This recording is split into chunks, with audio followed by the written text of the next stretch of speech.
आज 3 साल बाद तलाकशुदा पति कमलेश जेल से सजा काट कर घर जाने के लिए पटना के रेलवे स्टेशन पर पहुंचता है।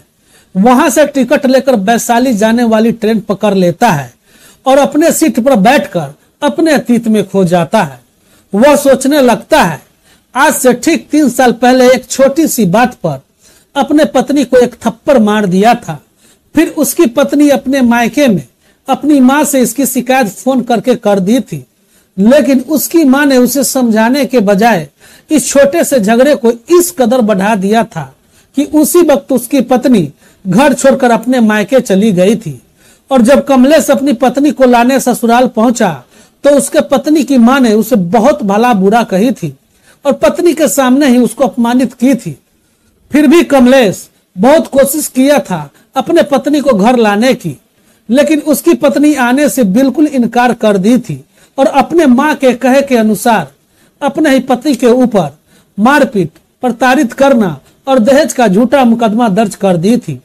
फिर कोर्ट कचहरी के चक्कर लगने शुरू हो गए थे और कुछ दिनों के बाद अदालत ने कमलेश को 3 साल की सजा सुनाई थी। लेकिन फिर भी कमलेश अपने तलाकशुदा पत्नी के बारे में सोच रहा था। अभी वह किस हाल में होगी, शायद वह दूसरी शादी भी करके अपने दूसरे पति के साथ खुशी खुशी जीवन बिता रही होगी। कमलेश यह सब सोच ही रहा था कि अगले स्टेशन पर ट्रेन रुक जाती है। वहां पर बहुत सारे यात्री ट्रेन में चढ़ते हैं। उनमें कुछ सामान बेचने वाले भी होते हैं, कोई चाय बेचने वाला होता है, कोई बिस्कुट बेचने वाला। उन लोगों में एक महिला भी मूंगफली बेच रही थी। वह महिला जब मूंगफली बेचते बेचते कमलेश के पास पहुंचती है, इधर कमलेश अपने सीट पर बैठा खिड़की से बाहर की दुनिया को आंखों में आंसू लिए देख रहा था। वह मूंगफली वाली महिला कमलेश से बोलता है कि साहब मूंगफली ले लो, बहुत ही अच्छे मूंगफली है। तभी कमलेश एकाएक जानी पहचानी आवाज सुनकर एकदम से चौंक जाता है और अपने ख्यालों से बाहर आ जाता है। और जब मुड़कर उस मूंगफली वाली महिला को देखता है, कमलेश को अपने आंखों पर यकीन नहीं हो रहा था। मानो लग रहा था वह दिन में सपने देख रहा हो। उसके सामने उसकी तलाकशुदा पत्नी खड़ी थी और मूंगफली बेच रही थी। उसकी तलाकशुदा पत्नी के हालात अच्छे नहीं दिख रहे थे। वह फटी पुरानी साड़ी पहनी थी। उसके चेहरे का रंग पहले जैसा नहीं था। उसके चेहरे पर उदासी साफ साफ झलक रही थी, मानो जैसे उसने गम और दुखों का श्रृंगार कर रखा हो। उसकी तलाकशुदा पत्नी कमलेश को भी देखकर हक्का बक्का रह जाती है। उसने भी सपने में नहीं सोचा होगा कि जब तलाकशुदा पति से अगली बार मुलाकात होगी तो उसकी हालात कुछ ऐसे होंगे और इस हालात में मिलेंगे। फिर उसके बाद उस चलती ट्रेन में दोनों तलाकशुदा पति पत्नी के बीच कुछ ऐसा होता है कि ट्रेन में सफर कर रहे सभी लोग आश्चर्य में पड़ जाते हैं। किसी को यकीन नहीं हो रहा था कि यह क्या हो रहा है। दोस्तों, बहुत ही अनोखा, पारिवारिक, सामाजिक और दिलचस्प प्रेम कहानी है। तो आइए जानते हैं इस वीडियो में पूरे कहानी को, पूरे घटना को। तो वीडियो में अंत तक जरूर बने रहे, क्योंकि ऐसी कहानी हर किसी को पूरा जरूर सुननी चाहिए। लेकिन वीडियो में आगे बढ़ने से पहले मैं आपका अपना कुमार विजेता कहानी खबर तक में सभी दर्शकों का दिल से स्वागत करता हूं और साथ ही साथ एक विनती भी है, वीडियो को लाइक कर दें, चैनल को सब्सक्राइब कर ले और कमेंट में अपनी राय जरूर ही लिखें। आज की जो सच्ची कहानी है बिहार प्रदेश की है। बिहार प्रदेश का एक जिला पड़ता है वैशाली। इसी जिले का एक प्रखंड है महुआ।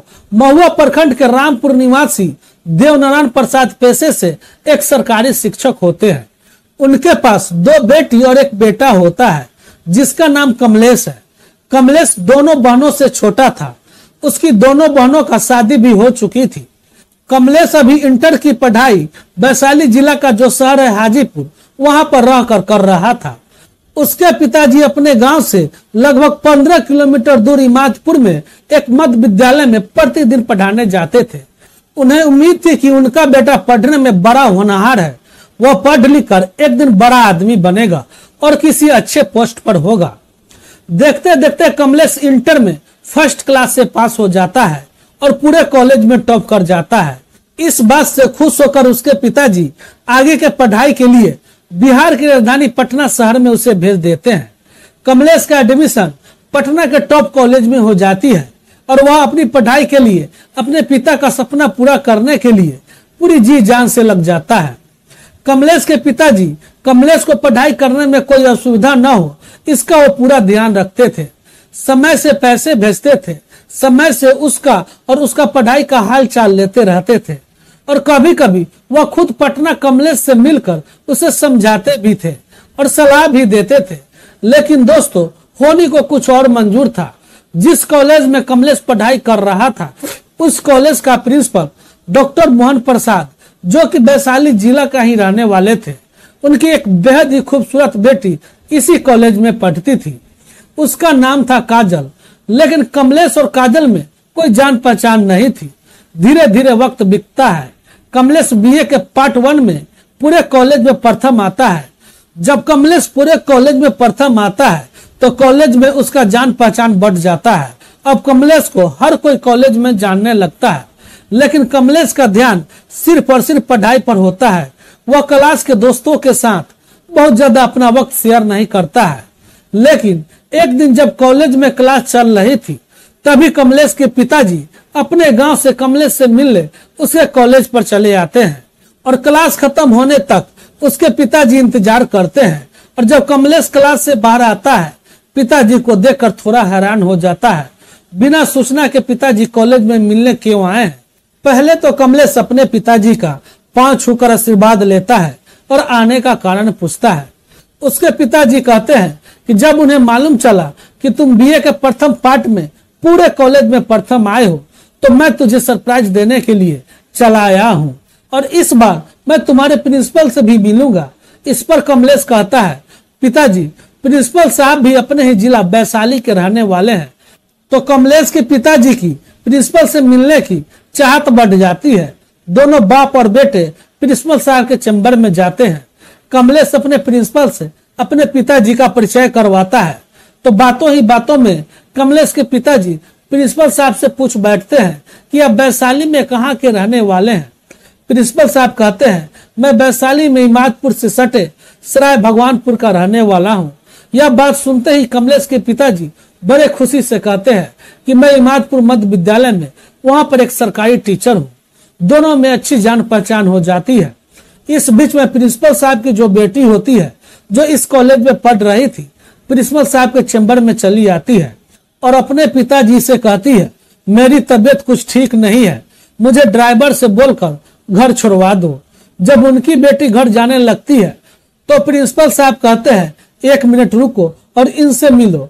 यह कमलेश के पिताजी शिव नारायण प्रसाद है जो अपने ही गांव के पास में सरकारी स्कूल में टीचर है। और तुम कमलेश को तो जानती ही हो कि इसने पूरे कॉलेज में टॉप किया है। इसके बाद कमलेश और प्रिंसिपल साहब की बेटी काजल में जान पहचान हो जाती है। अब जब भी वो एक दूसरे से कॉलेज में मिलते हैं तो अपने पढ़ाई के सिलसिले में एक दूसरे से बातें करते रहते हैं। लेकिन धीरे धीरे उन दोनों में नजदीकियां बढ़ने लगती है और कब एक दूसरे से प्यार कर बैठते हैं पता ही नहीं चल पाता है। इस बात की भनक धीरे धीरे काजल के पिता प्रिंसिपल साहब को लग जाती है और फिर एक दिन काजल को उसके पिताजी बहुत समझाते हैं कि मैं इस कॉलेज का प्रिंसिपल हूँ, अगर तुम यहाँ कोई गलती करोगी तो और बच्चे क्या करेंगे और मैं उन्हें कैसे समझाऊंगा। लेकिन काजल कमलेश से बेइंतहा मोहब्बत कर बैठी थी। उसके साथ जिन्हें मरने की कसमें खा ली थी। प्रिंसिपल साहब के लाख कोशिश करने के बाद भी काजल कमलेश को बुलाने को तैयार नहीं थी। हार कर उसके पिता प्रिंसिपल साहब एक दिन कमलेश के पिता को कॉलेज में बुलाते हैं और सारी घटना, सारी बातें कमलेश और काजल की बताते हैं कि उन दोनों के बीच में क्या चल रहा है। यह बात जानने के बाद कमलेश के पिताजी कमलेश से कहते हैं, तुम क्या करने आए थे और क्या कर रहे हो?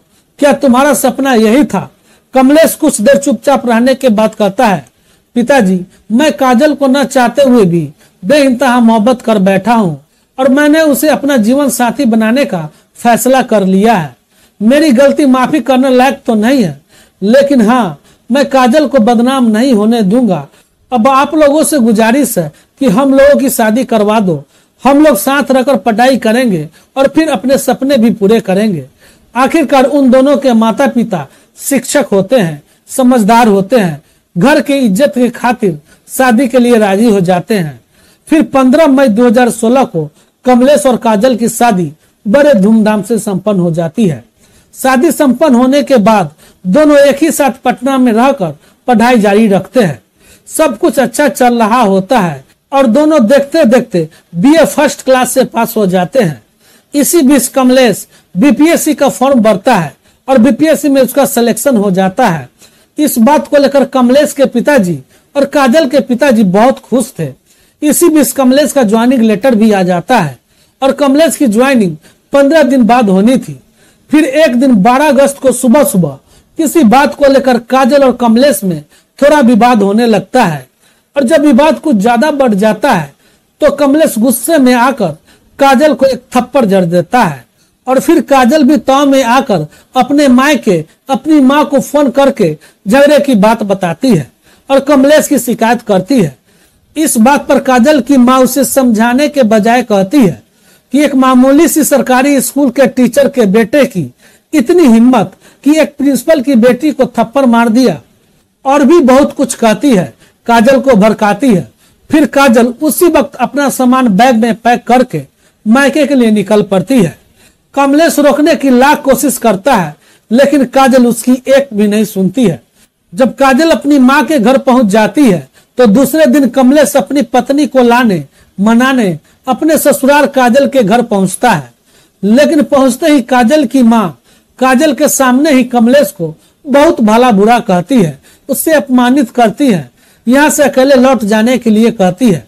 इस पर भी कमलेश बातों को दरकिनार कर अपनी पत्नी से घर चलने की बार बार विनती करता है, लेकिन उसकी पत्नी के दिमाग में उसकी माँ ने कुछ ऐसा जहर भर दिया था कि वह कमलेश के साथ जाने से साफ साफ मना कर देती है।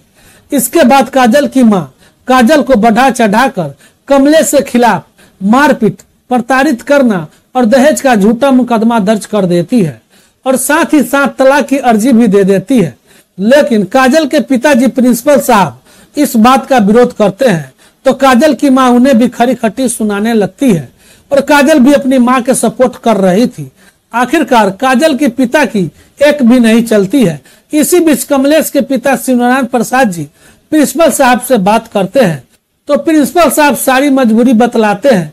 उसके बाद कमलेश के पिताजी काजल की माँ से भी बात करते हैं, लेकिन वह नाक पर माछी नहीं बैठने देती है। हार कर कोर्ट मुकदमा का चक्कर शुरू हो जाता है। आखिरकार फैसला काजल के हक में अदालत सुनाती है। काजल को कमलेश से तलाक मिल जाता है और कमलेश को अदालत मारपीट, प्रताड़ित और दहेज के झूठे मुकदमे में 3 साल की सजा सुना देती है। इसी कारण आज कमलेश अपनी सजा काटकर 3 साल बाद ट्रेन से घर लौट रहा था तो उसकी मुलाकात तलाकशुदा पत्नी से ट्रेन में हो जाता है। कमलेश को यकीन नहीं हो रहा था कि उसकी मुलाकात 3 साल बाद उसके तलाकशुदा पत्नी से ट्रेन में होगी और उसकी पत्नी इस हालात में होगी कि वह फटे हाल में चेहरे पर उदासी लिए गम के सागर में डूबे मूंगफली बेच रही होगी। दोनों मिलने के बाद एक दूसरे का हाल चाल पूछते हैं और दोनों में बातचीत का सिलसिला शुरू होता है। कमलेश पूछता है, काजल तुमने अपना यह क्या हाल बना रखा है? मैं तो सोच रहा था कि तुम तलाक के बाद दूसरी शादी कर ली होगी और अपनी जिंदगी में अपने नए पति के साथ खुशी खुशी बिता रही होगी, लेकिन तुम्हारे साथ ऐसा क्या हुआ जो तुम ट्रेन में मूंगफली बेचने पर मजबूर हो गई हो? इतना सुनते ही काजल मूंगफली की टोकरी बगल वाले सीट पर रखकर कमलेश के पास आकर बैठ जाती है और सुबह सुबह कर रोने लगती है और कहती है कि तुम तो एक थप्पड़ की सजा झूठे केस में 3 साल जेल में काटकर रिहा हो गए हो, लेकिन ऊपर वाले की अदालत में यही मेरे कर्मों का फल है और मेरे जैसे लड़की के साथ ऐसा ही होना चाहिए था। भगवान ने जो भी किया है मेरे साथ वो ठीक ही किया है। अब तो मैं तुमसे माफी मांगने लायक भी नहीं हूँ। मुझसे ज्यादा बदनसीब अभागन इस दुनिया में कोई औरत नहीं होगी। इतना कहते कहते काजल कमलेश के कंधे पर सर रखकर जोर जोर से रोने लगती है। कमलेश काजल को संभालते हुए पूछता है कि प्रिंसिपल साहब का क्या खबर है, वे कैसे हैं? काजल कहती है कि तुमसे तलाक लेने के बाद मेरे दोनों भाइयों की शादी हो गई। फिर जब उनकी पत्नी घर में आई तो मेरे को लेकर घर में कलह शुरू कर दी। मुझे घर से बाहर निकालने का उन लोगों ने प्लान बना लिया और जब इस बात की जानकारी पिताजी को लगी तो वह सदमा बर्दाश्त नहीं कर पाए और उनकी मृत्यु हार्ट अटैक से हो गई। और मेरी माँ अपने दोनों बेटे और बहू का ही पक्ष लेकर मुझे घर से निकाल दिया। उसके बाद मैं डर डर की ठोकरें खाने लगी और मेरा कोई साथ नहीं दे रहा था। उस वक्त मुझे अपनी गलती पर बड़ा पछतावा हो रहा था। मैं तुझे बहुत याद कर रही थी, लेकिन तुमसे तलाक लेकर तुम्हारे बारे में सोचने तक का भी हक मैंने खो दी थी। और फिर कई बार तो मन हुआ कि मौत को गले लगा लूं, लेकिन हिम्मत ही नहीं कर पाई। लेकिन अब आगे की जीवन मेरे लिए बड़ा ही दुर्लभ हो गया है, कठिन हो गया है। मैं किसी दिन इसी ट्रेन की पटरी पर कटकर अपनी जान देखकर इस दुख भरे जीवन से हमेशा हमेशा के लिए दूर चली जाऊंगी। इधर काजल की बातें सुनकर कमलेश की आंखों से निरंतर आंसू की धारा बह रही थी। कमलेश भावनाओं के सागर में डूबा जा रहा था और यह सब आसपास में बैठे ट्रेन में आने जाने वाले मुसाफिर सब लोग देख रहे थे और सभी लोग क्या माजरा है समझ भी गए थे। तभी कमलेश अचानक उठकर काजल को अपनी बाहों में भर लेता है और उसकी माथों को चूमकर कहता है, अगर सुबह का भूला शाम को घर आ जाए तो उसे भूला नहीं कहते हैं। और फिर कहता है, मेरा जीवन तो तब से अधूरा था जब से तुमने अपनी माँ की बातों में आकर मुझसे तलाक ले लिया था।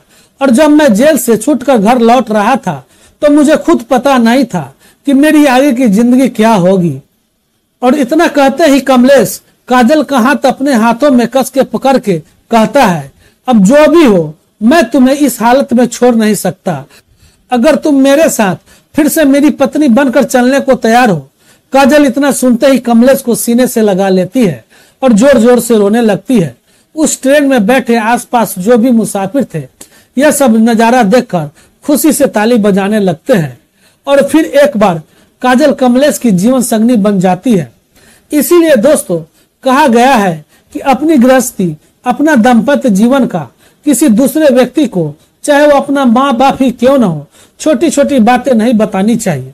कोशिश करनी चाहिए कि घर का झगड़ा घर में ही खत्म हो जाए, क्योंकि जब घर का झगड़ा बाहर जाता है तो इसी तरह की कहानी बन जाती है, बसी बसाई दुनिया उजड़ जाती है। तो दोस्तों उम्मीद है यह कहानी आप लोग को जरूर पसंद आई होगी, लेकिन इस कहानी को सुनाने का उद्देश्य किसी को दुख देना नहीं है या उनके दिल को ठेस पहुंचाना नहीं है, बल्कि आपको जागरूक करना है, सचेत करना है, सावधान करना है, ताकि कभी भी जीवन में ऐसी परिस्थिति आ भी जाए तो भी किसी भी कीमत पर इस तरह का कदम नहीं उठाना चाहिए।